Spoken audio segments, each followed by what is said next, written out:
부모는 부모로서의 자리를 지켜줘야지만 자녀들이 안정감을 누릴 수가 있습니다.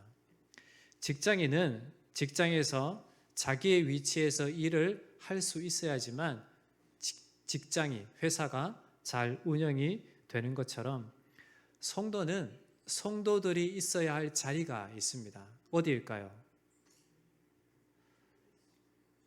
갑자기 또 부담스럽죠? 성도가 있어야 할 자리가 어디겠습니까? 예, 여러분 말씀하신 것처럼 예배의 자리일 것이고 또 기도의 자리인 줄 믿습니다. 무엇보다 우리가 살아가는 모든 삶의 현장 속에서 하나님의 임재와 하나님의 살아계심을 경험하는 그 자리가 바로 성도가 머물러야 할 자리, 성도가 있어야 할 자리가 되는 줄 믿습니다.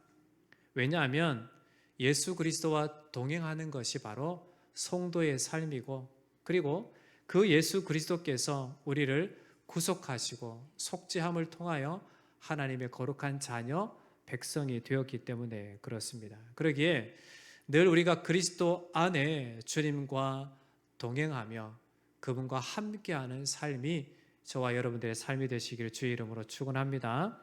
오늘 말씀을 통해서 예수 그리스도 안에 살아가는 성도들의 삶의 현장 속에서 우리가 어떤 모습으로 더 주님의 사람으로 살아갈 수 있을지에 대한 부분들을 한번 살펴보고자 합니다. 오늘 말씀은 예수 그리스도를 경험하고도 예수님을 받아들이지 않은 고라신, 벳세다, 그리고 가버나움에 대한 책망의 내용이 등장합니다. 그리고 겸손하게 예수 그리스도를 받아들이는 자에게 참된 안식이 되는 예수 그리스도이심을 우리에게 말씀해 주고 있습니다. 오늘 말씀을 통해서 우리는 세 가지를 살펴볼 수 있게 되는데, 첫 번째로 우리가 성도가 거해야 될 자리는 바로 회개의 자리가 되어야 된다라는 것입니다. 오늘 말씀에서 예수님께서 가르치시고 치유하시고 그리고 복음을 전했던 갈릴리 지방의 이름이 등장을 합니다. 앞서 말씀드린 대로 어디입니까? 고라신, 벳세다, 가버나움입니다. 예수님의 초기 사역 중심지가 갈릴리 지역이었기 때문에 고라신, 벳세다, 가버나움 사람들은 다른 지역 사람들보다 예수님의 권능을 보고 예수님의 말씀을 듣는 특권을 누려왔습니다. 특히 벳세다라고 하는 곳은 예수님의 수제자라고 하는 베드로 그리고 안드레와 빌립의 고향이기도 합니다. 그리고 가버나움은 예수님께서 갈릴리 지역을 사역하시는 데 있어서 거점이 되는, 중심지가 되는 중요한 그러한 장소였던 겁니다. 그러니 다른 지역 사람보다 예수님의 말씀을 많이 들을 수 있었을 것이고, 다른 지역보다 예수님의 이적, 예수님의 능력, 예수님의 행하심을 충분히 많이 보고 경험할 수 있었던 그러한 지역이 되겠습니다. 그런데 이 지역에 문제가 있습니다. 어떤 문제입니까? 예수님의 능력과 말씀을 듣고도 회개하지 않는 불신앙의 모습을 이들이 보였던 겁니다. 그들은 예수님을 영접하고 받아들이는 데는 관심이 없고, 단지 예수님께서 행하신 기적과 자신들에게 돌아온 현실적인 이익에 더 많은 관심을 가졌던 겁니다. 그들의 모습은 예수님께서 오병이어의 기적을 베푸신 이후에 수많은 사람들이 예수님을 따르는 모습을 보고 예수님께서 그들이 왜 나를 따르는지에 대해서 이런 말씀이 있습니다. 너희가 나를 찾는 것은 표적을 본 까닭이 아니요 떡을 먹고 배부린 까닭이로다. 이들이 예수님을 따른 이유가 무엇이라고 예수님께서 말씀하십니까? 예수님께서 가르치신 말씀 때문에, 예수님께서 행하신 이적 때문에 따르는 것이 아니라 예수님께서 그들을 먹이신 것 때문에 예수님을 따른다라고 말씀합니다. 이것처럼 갈릴리 지역 사람들도 예수님을 통해서 자기 자신들에게 오는 현실적인 어떤 유익, 현실적인 이익에만 몰두해 있었다라는 것을 말씀합니다. 사실 시대적으로 보면 당시 예수님께서 사역하시던 시대는 로마의 지배를 받는 로마의 지배 아래서의 삶이었습니다. 그러니까 자유도 제한되어 있었을 것이고 또 각종 세금으로 인해서 삶의 형편도 어려운 때였습니다. 그런데 현실로 느껴지는 것이 그들에게 먼저 다가왔을 것이고 예수님을 통해서 자신들의 현실적인 필요를 충족하기를 원하는 것이 그들의 마음이었을 겁니다. 그러나 그들이 진짜 예수님께서 원하시는 것, 진짜 예수님께서 그들이 깨닫기를 원하시는 것이 무엇인지를 분명하게 알아야만 했던 겁니다. 그럼에도 그들의 관심이 오직 자기 자신들에게 있고 자기 자신들이 누리고자 하는 그 이익에만 집중이 되어 있었기에 예수님이 전하는 그 말씀에 대해서 귀로 들을 수가 없었고 예수님의 행하신 그 능력을 보고도 예수 그리스도가 메시아이심을 온전히 받아들이지 못했고 회개의 자리로 나아가지 못했다라는 것을 우리에게 보여주고 있습니다. 그런 그들에게 예수님은 두로와 시돈, 소돔과 고모라를 언급하면서 고라신과 벳세다, 가버나움의 그 완악한 마음들을 책망하고 계십니다. 창세기 19장에 등장하는 소돔과 고모라 그리고 이사야 23장에 언급된 두로와 시돈은 하나님의 심판을 선고받은 그러한 도시였습니다. 그런데 이 두로와 시돈보다 고라신과 벳세다가 더 사악하고 완악한 곳이다라고 예수님의 책망을 받게 됩니다. 심판날에 소돔과 고모라가 가버나움보다 견디기 쉽다라고까지 말씀하시는 것을 봅니다. 왜냐하면 그들의 마음이 굳어졌고 완악해져서 진리의 예수님을 받아들이지 못했기 때문에 그렇습니다. 여러분 보십시오. 이들 눈앞에 누가 계십니까? 예수님이 계십니다. 이들이 직접 본 것이 무엇입니까? 예수님의 행하신 능력을 직접 보았습니다. 이들이 귀로 들은 것이 무엇입니까? 예수님의 천국 복음을 직접 들었습니다. 그것도 다른 지역의 사람보다 더 많이 참으로 특별한 권리를, 특권을 누렸던 사람들입니다. 그럼에도 불구하고 이들이 책망을 받을 수밖에 없었던 것은 그들의 마음의 굳어짐, 그들의 완악한 마음 때문이었다라는 것입니다. 이러한 그들에게 예수님은 뭐라고 선포하십니까? 화 있을진저라고 말씀하십니다. 이 말씀은 엄숙한 경고의 말씀도 되지만 그들을 향한 예수님의 안타까운 마음, 동정심과 연민의 감정이 포함되어 있는 그러한 탄식이다라고 할 수 있겠습니다. 예수님은 그들의 불신앙에 대해서 책망하시지만 그들을 향한 예수님의 안타까운 심정이 충분하게 드러나고 있는 그러한 표현이다라고 할 수 있겠습니다.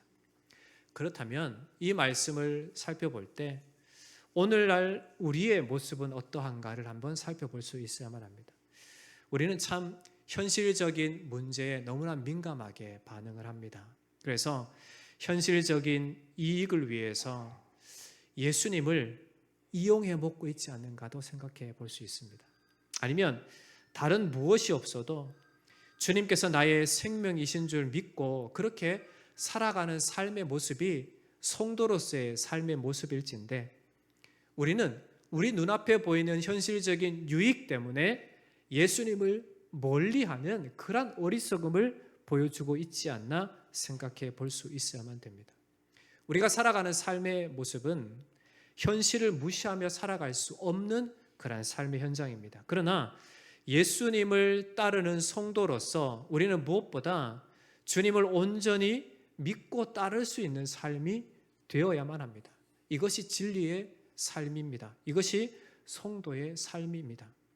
오늘날 우리도 고라신과 벳세다, 가버나움 사람들처럼 너무나도 충분한 하나님의 말씀을 접하고 하나님 살아계시고 하나님의 전적인 은혜로 예수 그리스도를 나의 구주로 고백한 참된 믿음의 사람으로 하나님의 자녀로 주님의 놀라우신 권능으로 살아가는 그러한 사람임에도 불구하고 나의 현실의 삶의 현장 모습 속에서 주 예수 그리스도를 믿는 것보다 그 현실을 더 중요하게 여기고 그리스도 예수를 따르고 예수님을 섬기는 삶을 등한시하는 그러한 삶의 모습이 있지 않는지를 우리는 분명하게 살펴볼 수 있어야만 됩니다.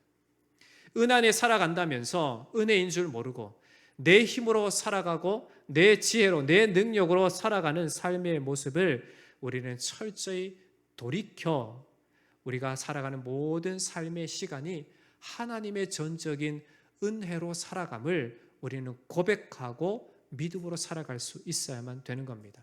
그러기에 우리가 마땅히 주님 앞에 드러내야 할 우리의 삶의 자리는 나 자신을 철저히 살펴서 주님 앞에 그릇된 나의 생각과 행실, 태도를 돌이키는 회개의 자리가 우리에게 마땅히 있어야 된다라는 것을 오늘 우리에게 말씀해 주고 있습니다. 바라기는 여러분의 삶을 참 면밀하게 살피셔서 하나님의 뜻대로 행하지 않고 있는 그 모습들을 회개하고 참으로 주님 안에 진정한 진리를 추구하는 삶의 모습이 있기를 주의 이름으로 축원합니다.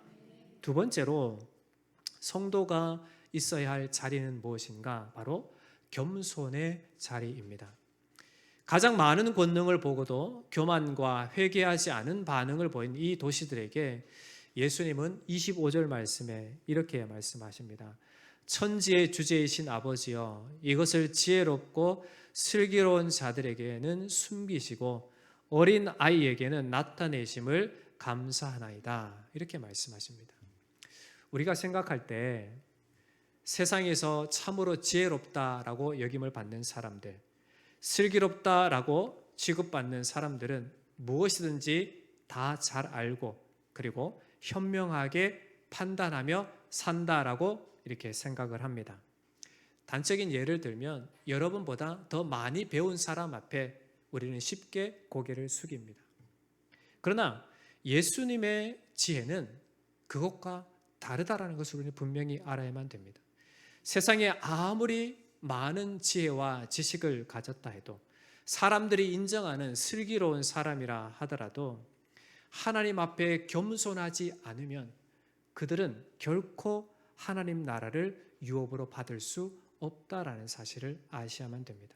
반면 아무 배움도 없고 연약하고 가진 것이 없다 하여도 어린 아이와 같이 생명의 말씀이 선포되어질 때 그것이 곧 나에게 하신 말씀인 줄 알고 그것을 받아들이고 겸손히 주를 섬기는 자만이 참된 하나님 나라의 백성이 된다라는 사실을 예수님께서 오늘 우리에게 말씀해 주고 있습니다.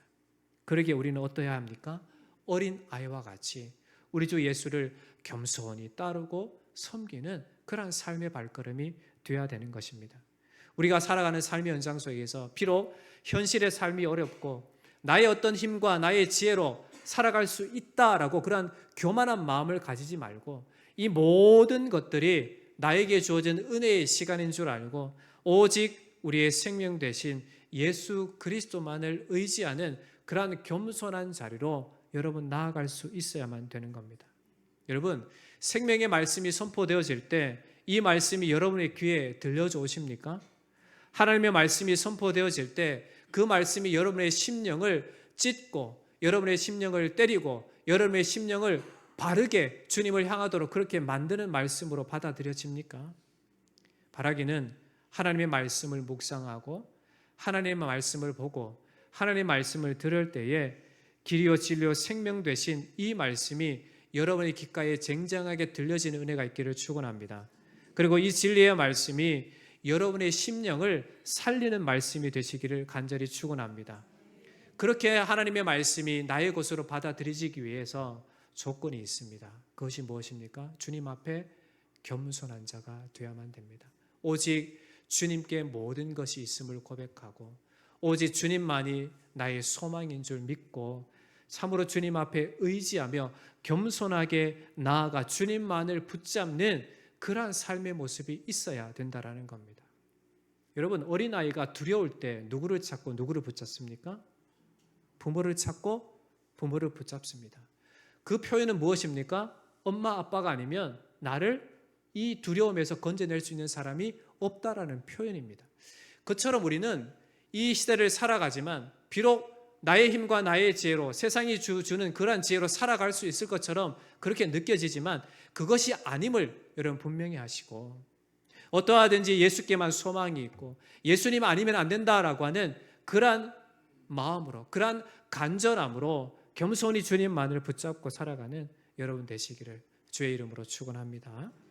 마지막 세 번째로 성도가 가져야 할 것은 참된 안식의 자리가 누구에게 있는가를 분명히 알아야 된다라는 겁니다. 예수님이 28절에 이렇게 말씀하십니다. 수고하고 무거운 짐진 자들아 다 내게로 오라. 내가 너희를 어떻게 하신다고요? 쉬게 하리라 말씀하고 있습니다. 여기서 수고하고 무거운 짐진 자라고 하는 것은 지금까지 계속 지치고 낙담 중에 있는 사람들을 가리킵니다.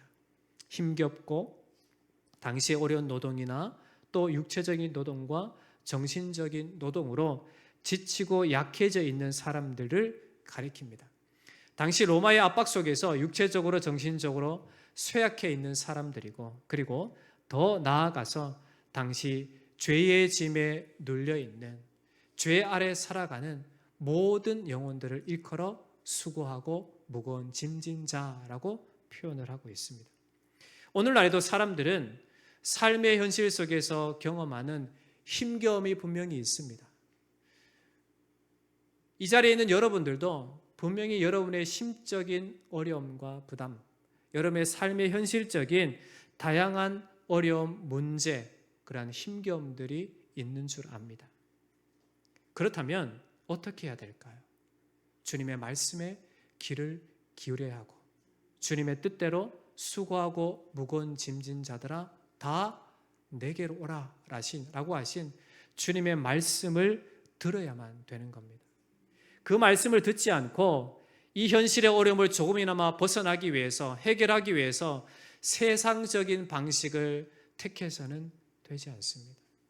우리에게 진정한 안식과 쉼을 허락하시는 분은 예수 그리스도뿐인 줄 믿습니다. 그러기에 수고하고 무거운 짐진 자들아 다 내게로 오라. 내가 너희를 쉬게 하리라 라고 하는 이 분명한 약속의 말씀을 기억하시고, 참된 쉼과 참된 안식이 예수 그리스도께 있음을 알고 그분께 나아가는 은혜가 있기를 주의 이름으로 축원합니다. 여러분의 삶의 현장에 있는 다양한 문제, 어려움, 여러분이 감당하기에 버거운 그 모든 문제까지도 누구에게 갖고 가라고요? 예수 그리스도께 갖고 나아가야만 합니다. 그럴 때 주님의 놀라우신 은혜로 우리에게 참된 평안과 안식을 주실 줄 믿습니다. 그러므로 참된 안식과 평안이 세상에 있지 않고 오직 예수 그리스도께 있다라고 하는 이 사실을 분명히 아시고 주님 앞에 나아가는 은혜가 있기를 주의 이름으로 축원합니다. 우리가 지고 있는 멍에와 짐은 우리가 주님께 나아갈 때에만 벗어버릴 수가 있습니다. 우리가 가진 이 짐과 멍에는 세상의 어떤 지혜와 세상의 어떤 것으로도 벗어버릴 수 없는 것입니다. 오직 예수 그리스도께 나아가야지만 세상의 이 모든 짐과 멍에를 벗어버릴 수 있다라고 우리에게 말씀해 주고 있습니다. 그러므로 주님의 말씀을 들으시기 바랍니다. 내게로 오라, 내가 너희를 쉬게 하리라 라고 하는 이 말씀에 여러분 귀를 기울이시고 참된 평안이 그리스도 예수께 있다라는 분명한 믿음으로 주님 앞에 나아가서 주님께서 우리에게 주시는 참된 평안을, 참된 안식을 누리는 은혜가 있기를 축원합니다. 이것이 우리의 현실 속에서 추구해야 될 삶의 모습입니다. 뿐만 아니라 이것이 곧 우리에게 도래할 그 영원함을 위한 그러한 삶의 모습이 되는 것입니다. 이 놀라운 은혜 앞에 여러분 날마다 나아가시기를 주의 이름으로 축원합니다. 말씀을 맺겠습니다. 오늘날 이 세대는 하나님의 말씀이 이곳저곳 많이 선포되어지고 들려지는 시대다라고 할 수 있겠습니다. 그런데 문제는 오늘 이 갈릴리 지방에 나타난, 갈릴리 지방 예수님의 책망을 들은 이 지역의 사람들처럼 예수님의 말씀을 온전히 받아들이지 않고 회개하지 않는다라는 것이 문제입니다. 왜냐하면 자신이 생각하는 유익만을 누리고 자기가 생각하는 그 지식이, 그 지혜가 예수님의 말씀보다 더 탁월하다고 여기기 때문에 그렇습니다. 그들의 완고함이 그리스도의 말씀이 그들의 마음속에 들어가지 못하도록 막고 있기 때문에 그렇습니다. 그러면 우리가 믿는 성도로서 어떻게 해야 될까요? 우리는 반드시 중심을 바로 잡아야 될 줄 믿습니다. 오직 우리가 살아가는 것은 하나님의 은혜와 자비를 입은 자로 오직 예수 그리스도의 은혜로 살아가는 자임을 알고 우리의 삶을 통해서 예수 그리스도를 믿는 자의 모습이 무엇인지를 그들에게 보여줄 수 있는 삶을 살아갈 수 있어야만 됩니다. 그러기 위해서는 어떻게 해야 될까요? 우리의 삶의 모든 시간이 늘 그리스도 안에서의 삶을 살고자 힘써야 된다는 겁니다. 세상 사람들이 살아가는 세상의 어떤 가치를 추구하고자 하는 그 삶이 아니라 세상 속에서 참된 안식을 얻고자 하는 세상이 추구하는 그 쾌락을 추구하는 삶이 아니라 성도로서 진짜 예수 안에 모든 것이 있음을 알고 믿고 그렇게 살아가는 삶이 우리의 삶이 되어야 된다는 것입니다. 삶의 힘겨운 문제가 우리 눈앞에 있습니다. 육체적으로 또 정신적으로 지치고 어려운 직면한 문제들이 우리 눈앞에 분명히 있습니다. 이 모든 문제들은 이 땅에 존재하는 모든 인간의 실존이다라고 할 수 있겠습니다. 그러나 이러한 인간의 연약한 실존 가운데 우리를 살리신 이가 누구이십니까? 예수 그리스도이십니다. 우리에게 참된 평안을 주시는 분이 누구이십니까? 예수 그리스도이십니다. 우리의 모든 문제를 해결하시는 분이 누구이십니까? 예수 그리스도이십니다. 우리의 육체의 질병을 고치신 이가 누구이십니까? 예수 그리스도이십니다. 우리가 해결할 수 없는 죄의 문제를 완벽하게 해결하신 분이 누구이십니까? 예수 그리스도이십니다. 그렇다면 너무나 분명합니다. 우리가 어떤 자리에 머물러야 하는지, 어떠한 삶의 태도로 살아가야 하는지는 너무나 분명하게 우리에게 말씀해 주고 있습니다. 바라기는 그리스도 예수 안에 거하는 성도로서 여러분의 삶의 자리 현장 속에서 교만한 세상을 쫓고 예수님의 말씀을 들으려 하지 않고 완고한 자리에서 철저히 벗어나서 예수 그리스도 안에 있는 회개함으로 주님 앞에 살아가는 인생이 되어지기를 주의 이름으로 축원합니다. 세상의 지혜가 탁월하다 해도 예수님의 말씀에 비유하면 아무것도 아님을 알고 참으로 주님께서 우리에게 공급하시는 그 지혜와 지식, 그 은혜로, 그 말씀으로, 그 성령의 능력으로 여러분의 모든 삶의 자리가 참으로 주님께서 공급하시는 은혜의 삶의 자리로 살아내는 은혜가 있기를 주 예수 그리스도의 이름으로 간절히 축원합니다.